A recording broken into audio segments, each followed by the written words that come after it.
Candi yang keluar dari bumi. Malam itu Saroji, 55, mendapat mimpi tak biasa. Ia terbangun dari tidurnya. Badannya gemetar, keringat dingin mengucur deras. Ia ketakutan. Mimpinya benar-benar aneh, kata Saroji awal Oktober lalu.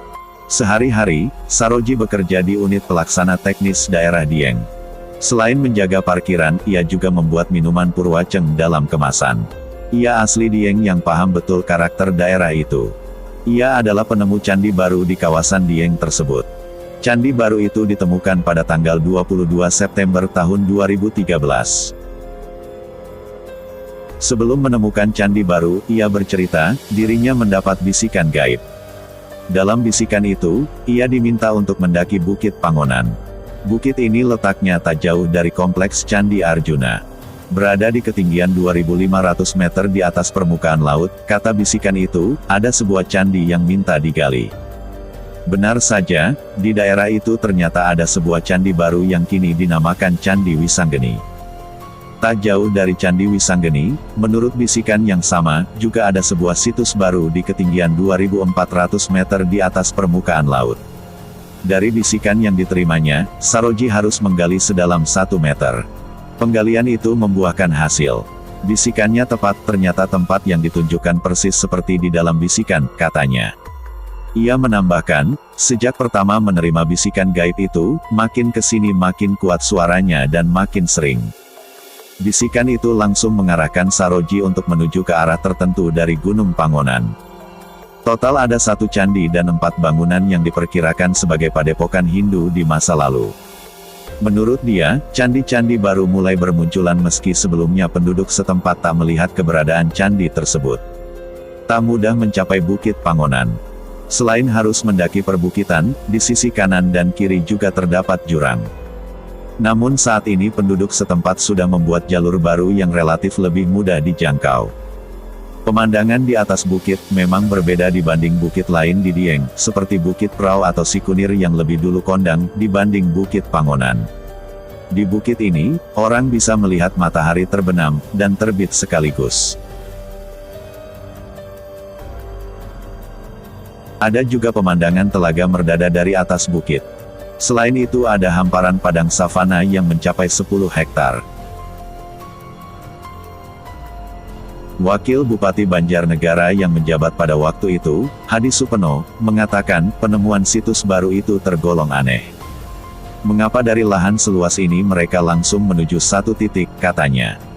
Padahal, kata dia, tak ada petunjuk fisik apapun yang mengarahkan ada situs di tempat mereka berdiri. Di bukit itu, yang ada hanyalah semak belukar dan rerumputan. Menurut dia, Bukit Pangonan bisa menjadi lokasi baru wisatawan selain kompleks Candi Arjuna. Kemungkinan akan ditemukan banyak candi lainnya dan bisa dijadikan objek wisata baru, katanya. Hadi mengatakan, selain candi, di sekitar area tersebut ada bangunan Dharmasala. Bangunan ini diperkirakan merupakan tempat para cantrik atau murid menimba ilmu agama Hindu. Kompleks candi tersebut, seperti yang tertulis dalam prasasti, diperkirakan mulai dibangun tahun 713 atau abad 13, hingga abad 15. Sedangkan luas keseluruhan kompleks candi-candi itu mencapai 100 hektar. Saat ini sudah ada 5 kompleks candi yang dikenal. Kompleks tersebut yakni Candi Arjuna, Dwarawati, Gatotkaca, Bima dan Magersari. Sedangkan kompleks candi lainnya mulai bermunculan.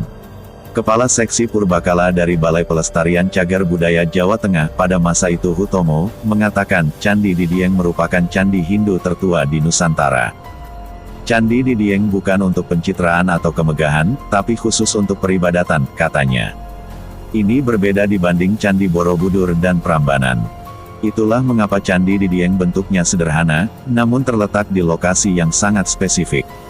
Antara kompleks candi dan panorama alam, merupakan satu kesatuan. Ia menambahkan, Candi Dieng mirip dengan candi-candi Hindu di India. Bentuk paling kentara adalah pada Candi Bima yang arsitekturnya sangat mirip dengan candi-candi di India. Kepala Sub Bagian Tata Usaha Unit Pelaksana Teknis Dieng, yang menjabat pada saat itu Arianto, mengatakan, jika dilihat dari penampakannya, situs-situs di Bukit Pangonan merupakan tempat belajar agama Hindu pada abad ke-8.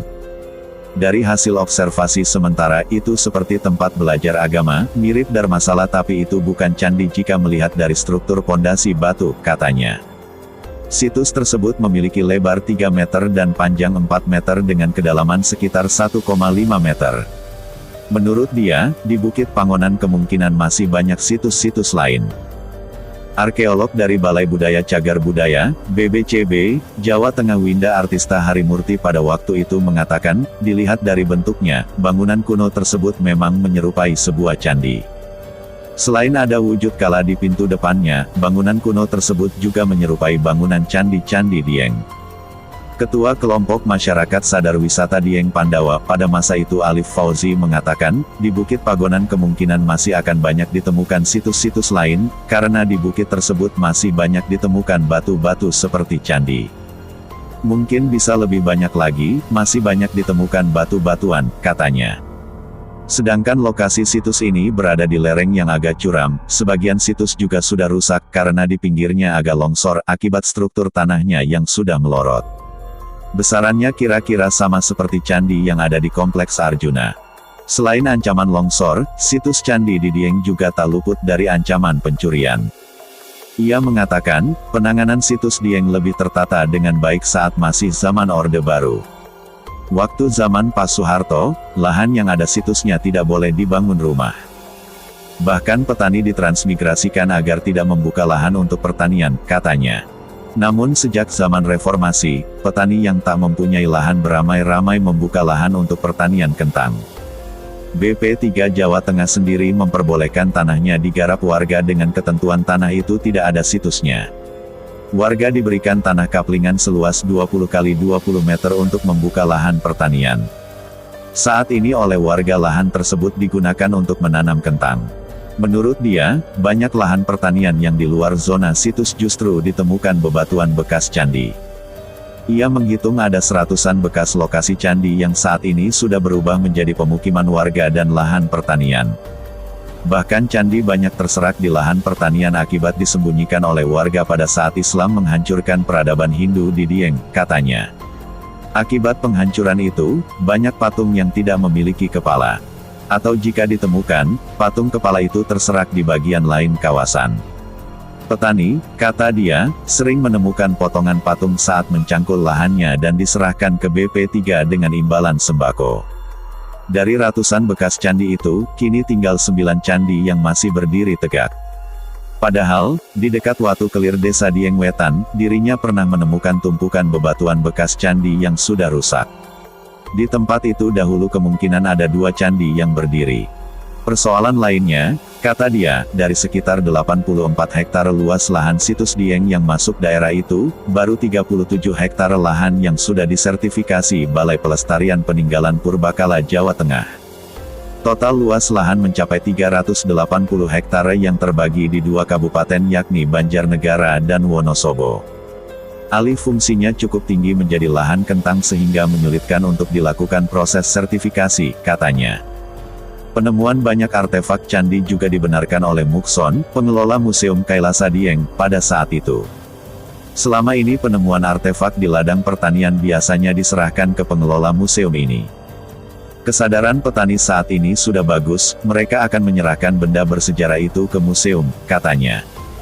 Ia mengatakan, ratusan artefak berupa arca, lingga yoni dan bebatuan bagian candi kini masih disimpan di gudang museum. Pernah suatu ketika, kata Mukson, ada arca siwa dan 2 makara dicuri orang. Tapi secara misterius benda yang hilang tadi bisa kembali ke tempatnya semula, katanya. Dan itulah dia candi yang keluar dari bumi. Yang kami lansir dari lokadata.id. Semoga dapat menambah wawasan kita. Terima kasih sudah menonton. Assalamualaikum warahmatullahi wabarakatuh.